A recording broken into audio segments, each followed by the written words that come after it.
जय हिंद दोस्तों। Welcome to AP academy.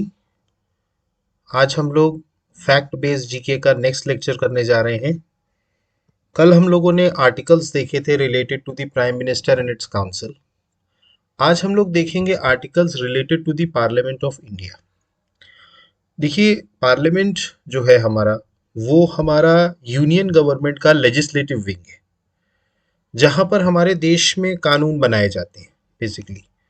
तो चूंकि दिस ये भी एक कॉन्स्टिट्यूशनल बॉडी है, इसलिए कॉन्स्टिट्यूशन में पार्लियामेंट ऑफ इंडिया से रिलेटेड कई सारे आर्टिकल्स प्रेजेंट हैं। तो अब हम देखेंगे एक एक करके कि कौन कौन सा आर्टिकल नंबर और पार्लियामेंट में क्या प्रोविजंस और किस सब्जेक्ट मैटर से रिलेटेड कौन सा आर्टिकल है। तो आज हम लोग शुरू करने जा रहे हैं articles related to the parliament of India. So let's start. सबसे पहले अगर हम बात करें तो article number 79 says that there shall be a constitution of parliament. मतलब आर्टिकल नंबर 79 ये कहता है कि यूनियन गवर्नमेंट के लेजिस्लेचर के रूप में पार्लियामेंट का फॉर्मेशन होना जरूरी है। तो there is a constitution of parliament. तो ये किसके मेंशन्ड है? Under article number 79। नेक्स्ट बात करें तो आर्टिकल नंबर 80, अगर हम इसकी बात करें तो it says about the composition of the council of states. देखिए, काउंसिल ऑफ स्टेट्स के बारे में जानते हैं आप। कॉन्स्टिट्यूशन में जो हमारा राज्यसभा है, जिसको हम अपर हाउस कहते हैं, उसका नाम जो मेंशन्ड है वो है काउंसिल ऑफ स्टेट्स। तो काउंसिल ऑफ स्टेट्स में कितने मैक्सिमम नंबर ऑफ मेंबर्स होंगे? जैसे एट द प्रेजेंट अगर हम बात करें तो हमारे राज्यसभा में टोटल 245 मेंबर्स हैं, but the maximum strength which is given in the constitution is 250। Clear? तो बेसिकली ये काउंसिल ऑफ स्टेट का कंपोजिशन है और ये कहाँ मेंशन्ड है? आर्टिकल नंबर 80 में। सो आर्टिकल नंबर 80 shows या tells about the composition of the council of states. Next बात करें आर्टिकल नंबर 81 की, तो आर्टिकल नंबर 81 बताता है composition of the house of the people. देखिए, मैंने आपको बताया था पार्लियामेंट के अंदर दो हाउसेस हैं। एक है अपर हाउस, जिसको हम काउंसिल ऑफ स्टेट या हम राज्यसभा भी कहते हैं, और एक होता है लोअर हाउस, जिसको हम लोकसभा या हाउस ऑफ द पीपल कहते हैं।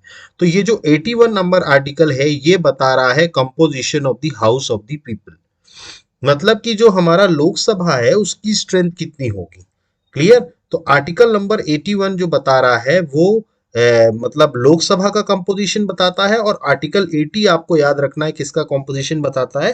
राज्यसभा का। अभी एट द प्रेजेंट जो हमारी लोकसभा की स्ट्रेंथ है वो है 543। ये आपको पता होना चाहिए कि इस समय पर हमारी लोकसभा की जो स्ट्रेंथ है वो कितनी है? 543। नेक्स्ट बात करें आर्टिकल नंबर 82 की, तो ये कौन सा प्रोविजन बताता है? That is readjustment after each census. देखिए, हमारे देश में हर 10 साल में एक सेंसस होता है। सेंसस मतलब जनगणना, जिसमें हमारी जो पॉपुलेशन है उसके आधार पर सीट्स को चेंज किया जाता है। क्योंकि हमारे यहाँ जो भी हो, चाहे वो राज्यसभा हो या लोकसभा हो, हमारे यहाँ किसी भी पर्टिकुलर स्टेट से उतनी ही सीट्स आती हैं that is proportionate to the population of the state. आप देखते होंगे कि उत्तर प्रदेश से सबसे ज्यादा लोकसभा सीटें हैं और उत्तर प्रदेश से ही सबसे ज्यादा राज्यसभा सीटें हैं। ऐसा क्यों है? क्योंकि उत्तर प्रदेश इंडिया में सबसे ज्यादा पॉपुलेटेड स्टेट है। मतलब सबसे ज्यादा पॉपुलेशन जो है वो कहां पर है? उत्तर प्रदेश में। तो हमारे यहाँ चाहे composition house of the people का हो या काउंसिल ऑफ स्टेट्स का हो, ये टोटली और टोटली डिपेंड करता है पॉपुलेशन के ऊपर। तो जब सेंसस हर साल 10 साल में होता है तो जाहिर सी बात है पॉपुलेशन का फिगर भी चेंज होगा, तो उसके अकॉर्डिंग सीट्स का भी रीएडजस्टमेंट होता है। सीट्स इंक्रीज की जाती हैं। जैसे at the time of formation, जब फर्स्ट लोकसभा इलेक्शन हुए थे 1952 में, उस टाइम पर इतनी सीट्स नहीं थी जितनी आज है लोकसभा की। वहां पर उस टाइम पर सीट्स कम थी। एग्जैक्ट नंबर मैं आपको बाद में बताऊंगा, बट इस नंबर से तो कम ही थी। वो तो धीरे धीरे हर 10-10 साल में सेंसस बढ़ने के कारण, पॉपुलेशन बढ़ने के कारण सीट्स का रीएडजस्टमेंट होने लगा। हालांकि अभी इस आर्टिकल नंबर 82 को फ्रोज कर दिया गया है सबसे पहले तो 1976 में इसको फ्रोज कर दिया गया था कि अब सेंसस के आधार पर फर्दर रीएडजस्टमेंट नहीं होगा 1976 में। तो वो किया था अप टिल 2000 तक, और उसके बाद फिर 1999 में दोबारा इसको अमेंड कर दिया गया, और अब 2026 तक सेंसस में पॉपुलेशन के चेंज होने पर सीट्स का कोई भी चेंजेस नहीं होंगे। इसलिए देखें आप 1990s के दौर में या 1980s के दौर में जितनी लोकसभा सीटें थीं आज भी उतनी हैं, डिस्पाइट ऑफ द फैक्ट कि पॉपुलेशन काफी ज्यादा बढ़ चुकी है।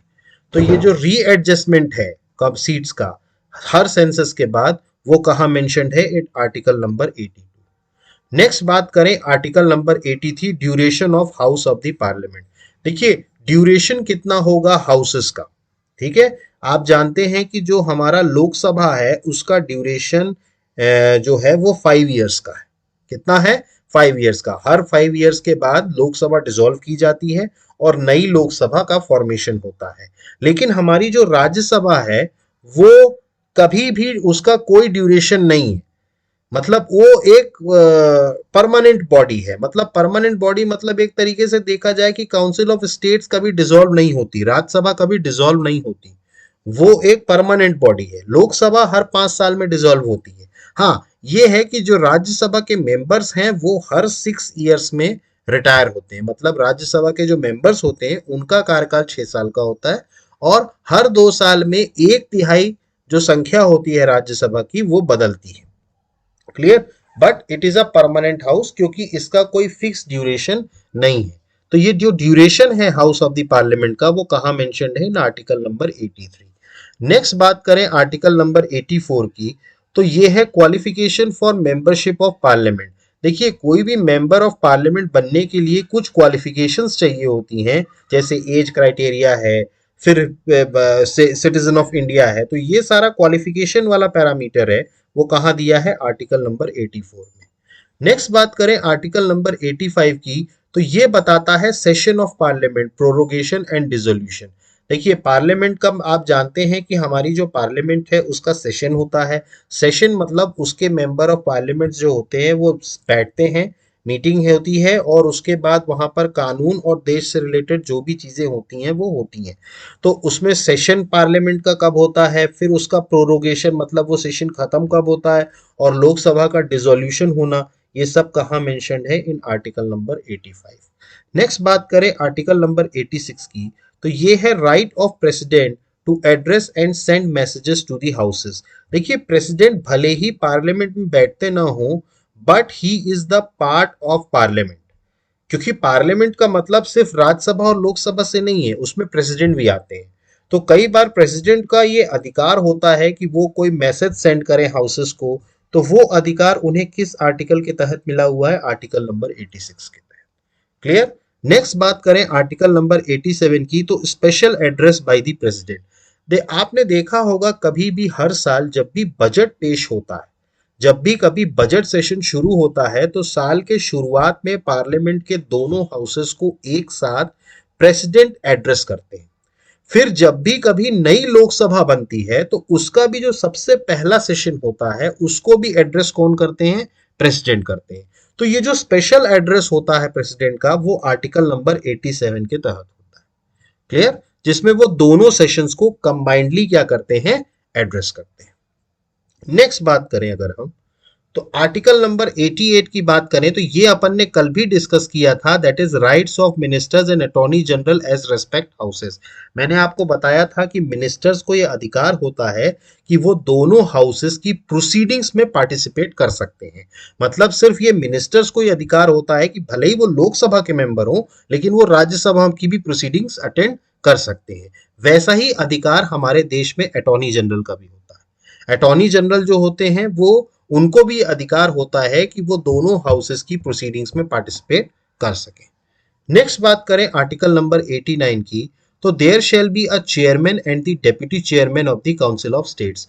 मैंने आपको जब वाइस प्रेसिडेंट के बारे में बताया था तो मैंने आपको बताया था vice president is also acts as the ex officio chairman of the council of States. मतलब बेसिकली हमारे यहाँ जो भी वाइस प्रेसिडेंट के रूप में चुने जाते हैं वही चेयरमैन होते हैं काउंसिल ऑफ स्टेट्स के। देखिए चेयरमैन का मतलब होता है प्रिसाइडिंग ऑफिसर। देखिए राज्यसभा मीटिंग जो होती है तो उसको प्रिसाइड करने का काम कौन करते हैं? चेयरमैन करते हैं। और अगर उनकी एब्सेंस में अगर वो एब्सेंट होते हैं तो उनकी एब्सेंस में जो डेप्यूटी चेयरमैन होता है वो होता है। क्लियर? तो इसी तरह चेयरमैन और डेप्यूटी चेयरमैन जो काउंसिल ऑफ स्टेट्स के हैं वो किस के अंतर्गत हैं? Article number 89। नेक्स्ट बात करें आर्टिकल नंबर 90 की, तो 90 का मतलब है vacation and resignation of and removal from the office of deputy chairman. देखिए कभी भी वेकेंट होता है या रेजिग्नेशन या रिमूवल होता है डेप्यूटी चेयरमैन का, उससे रिलेटेड आर्टिकल कौन सा मेंशन्ड है? Article number 90। क्लियर? अब यहां पर आप एक चीज नोटिस करेंगे कि chairman of the council state के यहाँ पे नहीं मेंशन है, यहाँ पे सिर्फ डेप्यूटी चेयरमैन है। क्योंकि चेयरमैन का जो कंसेप्ट है वो मैंने आपको पहले ही वाइस प्रेसिडेंट का बता दिया था। क्योंकि हमारे देश में ये जो वाइस प्रेसिडेंट है वही चेयरमैन होते हैं काउंसिल ऑफ स्टेट्स के। क्लियर? तो चेयरमैन जो होंगे वहीं पर उनका रिमूवल का प्रोसीजर है। क्लियर? नेक्स्ट बात करें आर्टिकल नंबर 91 की, तो 91 में जो पावर होती है डेप्यूटी चेयरमैन को या फिर किसी और पर्सन को to perform the duties of the office और टू एक्ट एज चेयरमैन। देखिए मैंने आपको बताया था कि चेयरमैन की एब्सेंस में अगर वो किसी कारण से एब्सेंट है तो उस टाइम पर उस राज्यसभा की मीटिंग को प्रिसाइड करने का अधिकार किसका होता है? डेप्यूटी चेयरमैन का। या अगर वो भी एब्सेंट है तो कोई और पर्सन उस ड्यूटी को परफॉर्म कर सकता है एज अ चेयरमैन। तो वो पावर कहां से है? आर्टिकल नंबर 91 से। नेक्स्ट बात करें आर्टिकल नंबर 92 की, द चेयरमैन और the deputy chairman not to preside while a resolution for his removal from the office is under consideration।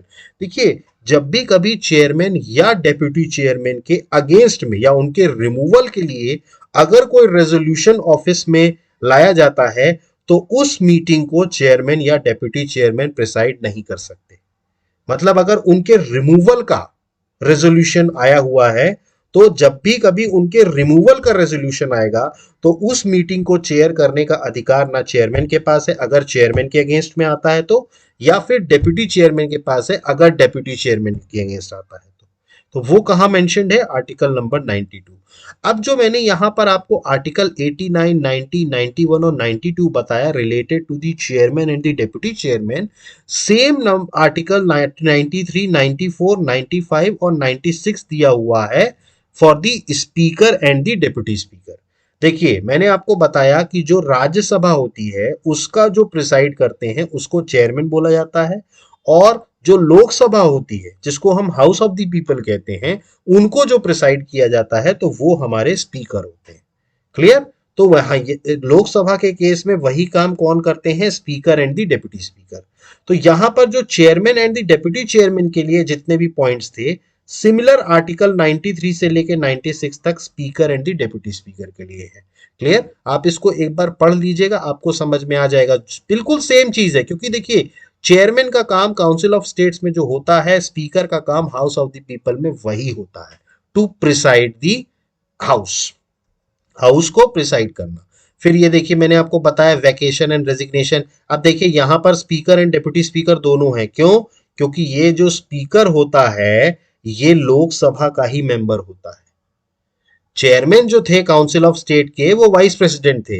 He is not the part of Rajya Sabha, वो member नहीं होते राज्यसभा के। और यहां पर स्पीकर जो होते हैं वो लोकसभा के मेंबर होते हैं। तो उनका रेजिग्नेशन या रिमूवल जो होता है उसको यहाँ आर्टिकल नंबर 94 में मेंशन किया गया है।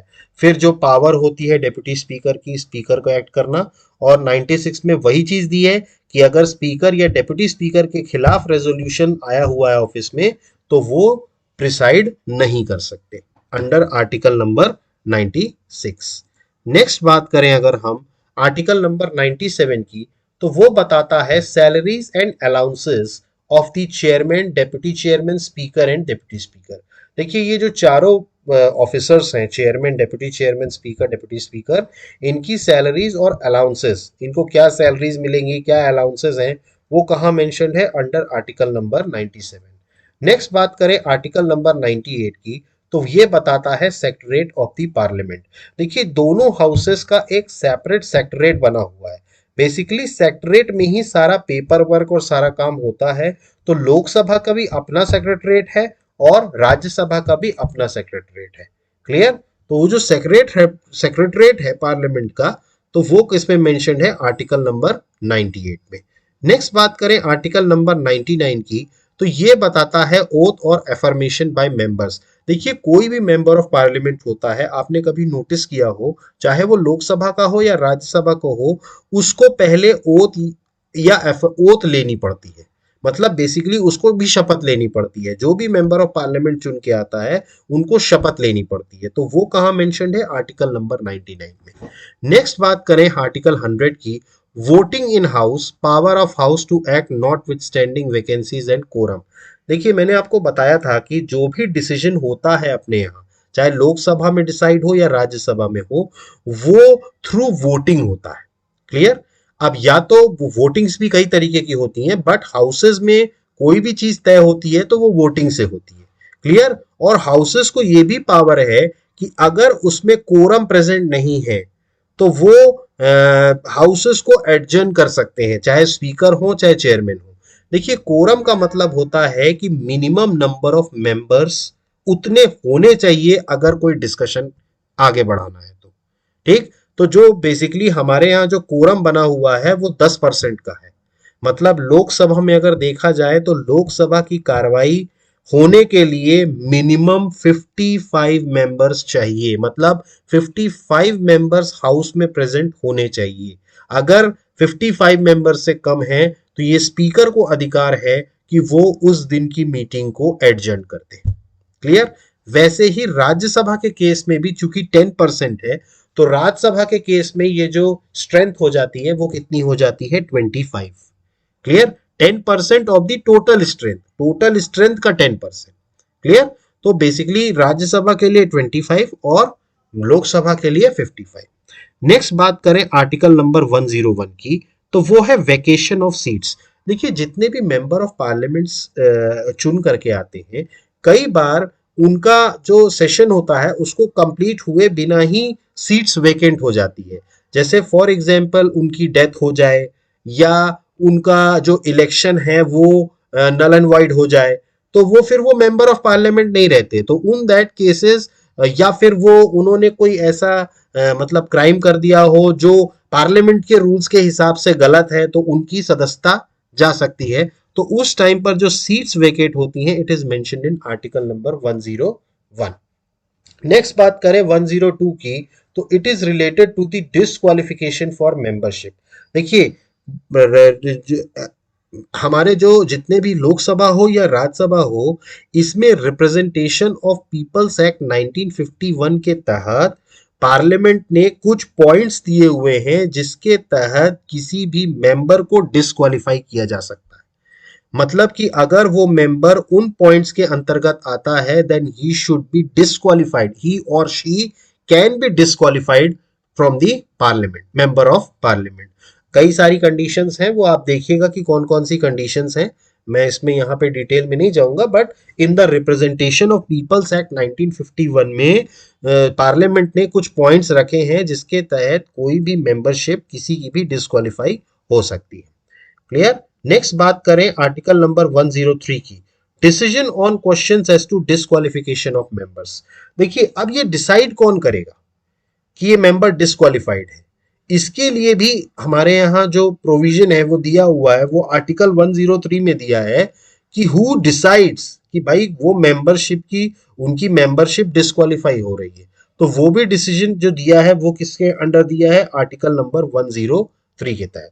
नेक्स्ट बात करें आर्टिकल नंबर 104 की, इसमें लिखा है penalty for sitting and voting before making oath और अफर्मेशन अंडर आर्टिकल नंबर 99 और व्हेन नॉट क्वालिफाइड और व्हेन डिस्क्वालिफाइड।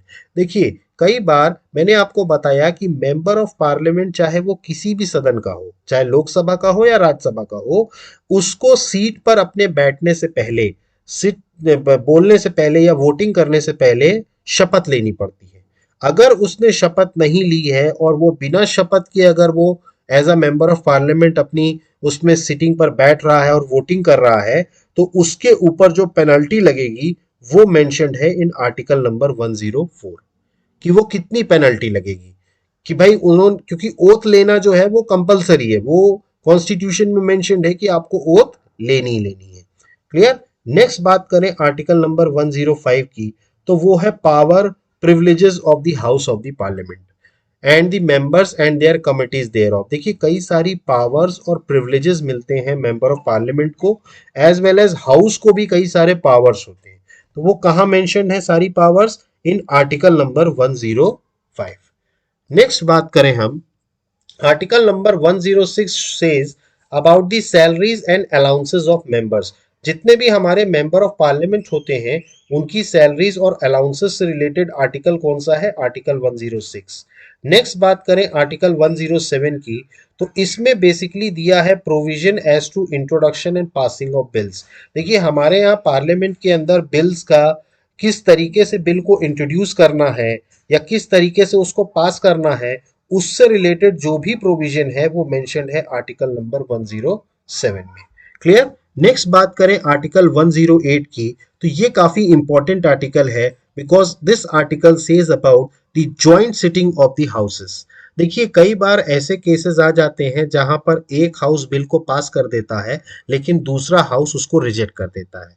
अब चूंकि बिल जो है वो दोनों हाउसेस से पास होना चाहिए, तो उस टाइम पर प्रेसिडेंट को ये अधिकार होता है कि वो दोनों हाउसेस की जॉइंट सिटिंग बुलाए।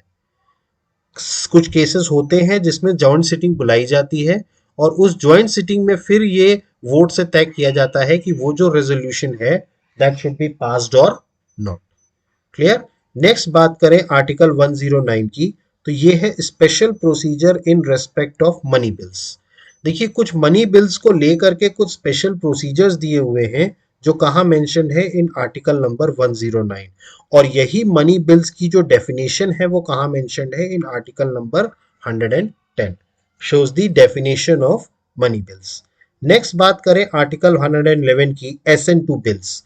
देखिए जब भी कभी जो बिल जो होता है वो पास हो जाता है अगर पार्लियामेंट के दोनों हाउसेस से, तो मैंने आपको बताया था कि हमारे देश में कोई भी बिल लॉ तब तक नहीं बन सकता जब तक प्रेसिडेंट के सिग्नेचर ना हो जाए। तो ये जो एसेंट है बिल का, मतलब जो भी बिल आता है उसको जो लास्ट में जो सिग्नेचर अथॉरिटी है वो प्रेसिडेंट के पास है, और ये कहाँ मेंशन्ड है? इन आर्टिकल नंबर 111, जिसमें वो बिल की एसेंट करते हैं, मतलब बेसिकली साइन करते हैं बिल को, जिससे कि वो एक्ट बने। नेक्स्ट बात करें आर्टिकल नंबर 112 की, ये बहुत ही इंपॉर्टेंट आर्टिकल है because this is actually the article according to which there is an annual financial statement.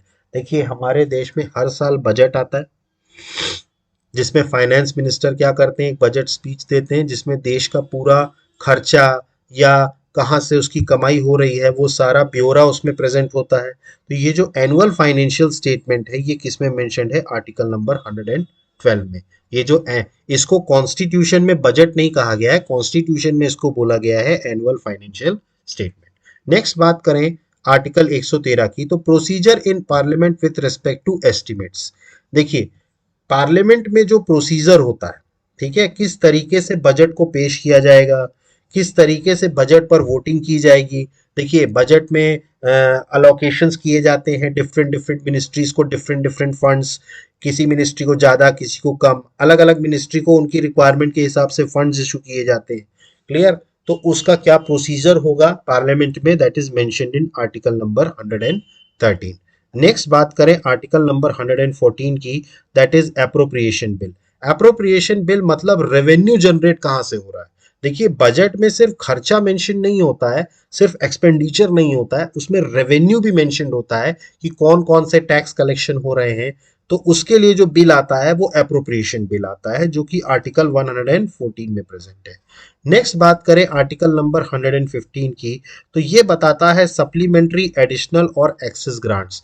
देखिए बेसिकली ये ग्रांट्स कैसे होते हैं, जिसमें कई बार जो मिनिस्ट्री ने अलोकेशन दिया है उससे ज़्यादा अमाउंट अगर खर्च हो जाता है या उतना अमाउंट खर्च हो जाता है उस टाइम पर अगर कुछ ग्रांट्स की ज़रूरत होती है तो उसको बेसिकली सप्लीमेंट्री एडिशनल या एक्सेस ग्रांट कहा जाता है।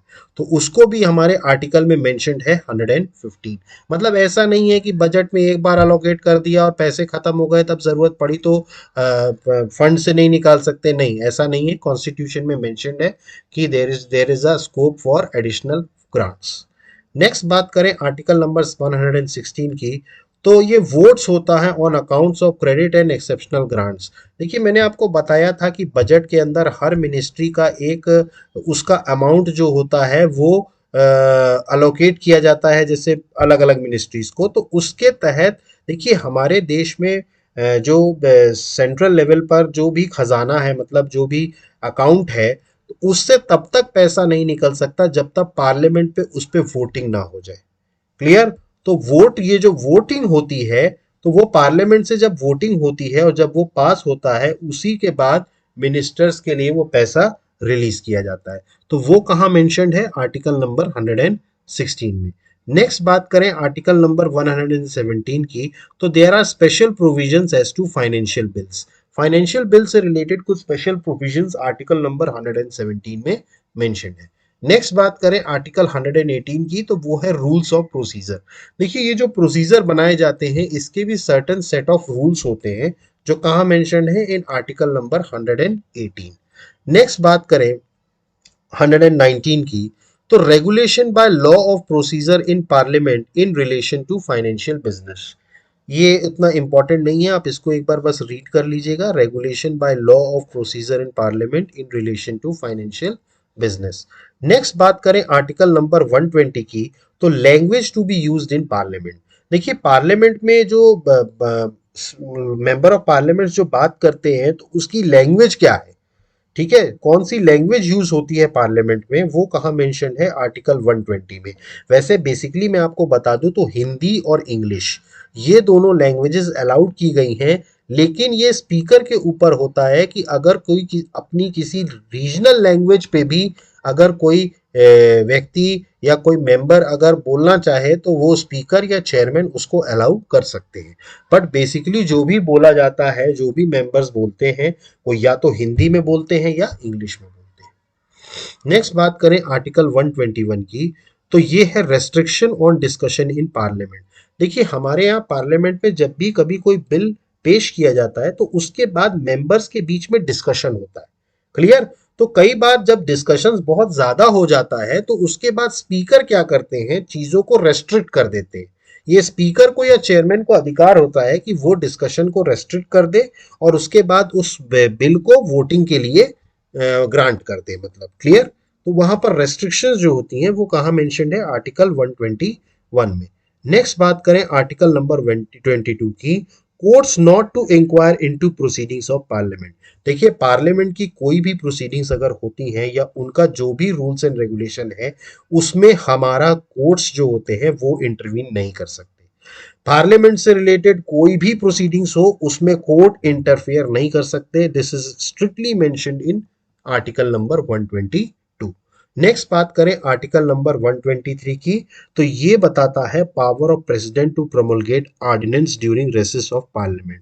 मैंने आपको बताया था हमारे देश में कोई भी कानून बिना पार्लियामेंट से पास किए हुए पास नहीं होता, लेकिन किसी कारण से अगर पार्लियामेंट का सेशन नहीं है, वो रेसेस पीरियड में है, तो उस टाइम पर टेम्परेरी लॉ जिसको हम ऑर्डिनेंस कहते हैं वो लाने का अधिकार प्रेसिडेंट के पास है। तो प्रेसिडेंट जो होते हैं वो पावर होती है उनके पास कि वो ऑर्डिनेंस लाएं during the recess of Parliament under article number 123। तो ये हमारे आर्टिकल्स थे रिलेटेड टू दी पार्लियामेंट। काफ़ी बड़ा ये सेशन हो गया क्योंकि आर्टिकल्स बहुत ज़्यादा थे। आपको सभी आर्टिकल्स एक बार आप रीड करिए इसको और इस लेक्चर को सुनिए तो आपके दिमाग में बैठ जाएगा कि किससे, क्योंकि देखिए क्वेश्चन फ्रीक्वेंटली कहीं से भी आ सकता है। तो आपको सभी आर्टिकल्स पे अवेयर रहना पड़ेगा। मतलब ऐसा नहीं कर सकते आप कि चलो ये इंपॉर्टेंट आर्टिकल्स पढ़ ले, क्योंकि जैसे जैसे कंपटीशन का लेवल बढ़ता जा रहा है वैसे वैसे एग्जाम्स भी टफ होते जा रहे हैं। तो अब नॉर्मली जो क्वेश्चंस पूछ लिए गए या जो आर्टिकल्स पेपर में पहले पूछ लिए गए जरूरी नहीं है कि वो पूछेंगे। वो कुछ डिफरेंट आर्टिकल्स भी पूछ सकते हैं। तो आपका ये ड्यूटी है कि आपको सारे आर्टिकल्स, इसीलिए मैं सारे सब आर्टिकल्स को कवर कर रहा हूं, मैं कोई आर्टिकल छोड़ नहीं रहा हूं। जिससे भी रिलेटेड जो भी आर्टिकल्स हैं मैं सारे आर्टिकल्स आपको बताऊंगा, क्योंकि आपको भी कोई आर्टिकल छोड़ना नहीं है, क्योंकि पेपर में किसी भी डेट में ये क्वेश्चन कभी भी आ सकता है। क्लियर? तो आई होप कि आपको ये समझ में आया होगा। And guys that's it from now. और अगर आपको हमारा लेक्चर पसंद आ रहा है तो प्लीज़ लाइक कीजिए, सब्सक्राइब कीजिए और मैक्सिमम से मैक्सिमम शेयर कीजिए और बेल आइकन पे क्लिक करिए, ताकि आपको जो हमारे वीडियोस हैं उसका नोटिफिकेशन जल्दी मिल सके। आप इसको अच्छे से तैयारी करिए, अच्छे से इसको 2 बार आप देखेंगे तो आपको, मैं आपको गारंटी दे रहा हूँ कि आपको बुक से पढ़ने की ज़रूरत नहीं पड़ेगी, आपको ऐसे ही चीज़ें याद हो जाएँगी। So guys thank you, have a good day, जय हिंद, नमस्कार।